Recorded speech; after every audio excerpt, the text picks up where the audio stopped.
बहुत ही एक्सक्लूसिव ख़बर और बिल्कुल एक पक्की ख़बर मैं आपको देना चाह रहा था कि पाकिस्तान आर्मी चीफ़ जो हैं जनरल बाजवा साहब, उन्होंने कुछ सहाफ़ियों को बुलाया था, डिप्लोमेट्स को भी। इन कैमरा ब्रीफिंग थी अफ़गानिस्तान के सारे इशू पे। मुईद यूसुफ भी वहीं थे और सहाफ़ी गए थे, बड़े बड़े मशहूर सहाफ़ी वहाँ थे। और एक्स सर्विसमैन जो रिटायर्ड जनरल हैं, उनमें जनरल एजाज़ अवान, इस तरह के लोग बैठे हुए थे। तो सलीम साफ़ी भी उधर थे। तो वहाँ जब क्रॉस क्वेश्चंस हुए, बात निकली आई, तो हामिद मीर का इशू डिस्कशन पे आ गया। तो आपको पता है उसके चैनल, उन पे पाबंदी लग चुकी है कॉलम लिखने पे भी, और टीवी पे उनका शो भी बंद हो गया है। तो आर्मी चीफ जो कमर जावेद बाजवा हैं, जब वो क्रॉस क्वेश्चन हुए, तो जब साफ़ी ने उनसे पूछा कि ये सारा मामला क्या, तो उन्होंने बिल्कुल लातल्की का इजहार किया और उन्होंने यहाँ तक कह दिया, ये बड़ी अहम डेवलपमेंट है, कि इधर DGISI बैठे हुए हैं, मैं खुद इधर मौजूद हूँ। यह DGISI जो है वो आपके सामने बैठे हुए हैं, जनरल फैज़ हमीद। आप लोग एक छोटा सा प्रूफ हमें दे दें कि अगर हमने हामिद मीर के ख़िलाफ़ कोई कार्रवाई की हो। हमने ऐसा कुछ नहीं किया, और अगर आप लोग साबित कर दें तो मैं as a army chief quit कर जाता हूँ, यानी मैं रिज़ाइन करने को तैयार हूँ। ये बहुत बड़ी बात है।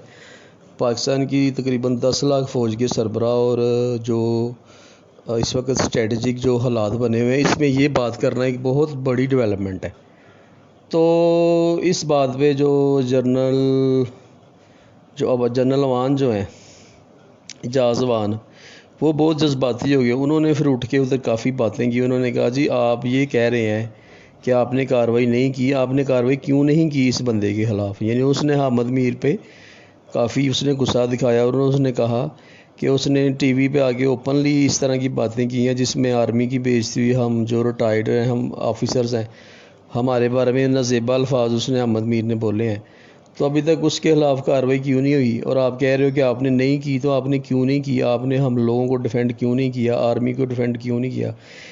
ये जनरल एजाज़ अवान है ना, जो ये जनरल बाजवा के सीनियर रह चुके हैं, किसी दौर में इंस्ट्रक्टर रहे हैं उनके। तो थोड़ी बेदखलफी तो उनमें शुरू में तो होगी, इस वजह से शायद यहाँ उनका कोई कनेक्ट, उन्होंने उससे डायरेक्ट ये क्वेश्चन कर दिए। तो जनरल बाजवा जो है बहुत ही, वो हमारे लिए मोअज़्ज़ज़ हमारे आर्मी चीफ़ हैं। उन्होंने फिर यहाँ तक ऑफ़र कर दी कि जी ISI का DG बैठा है, मैं इधर हूँ और मुक़्तदर हल्के बैठे हैं।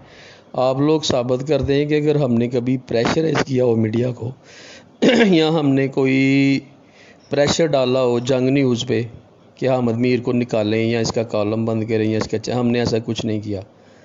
तो ये बहुत ही जो है ना अंदर की ख़बर, और ये बहुत बड़ी डेवलपमेंट जो मैंने आपको बता दी है। आपने तस्दीक करनी हो तो फिर मुख्तलिफ ज़राए और चैनल्स भी मौजूद हैं। बहरहाल सलीम साफ़ी और जनरल एजाज़ अवान का वहाँ पे काफ़ी मुकालमा हो गया। तो सलीम साफ़ी ने कहा कि मिर्ज़ा असलम बेग साहब की किताब आई है, उसमें बहुत कुछ लिखा है, उस पर आपको कोई इतराज़ नहीं है।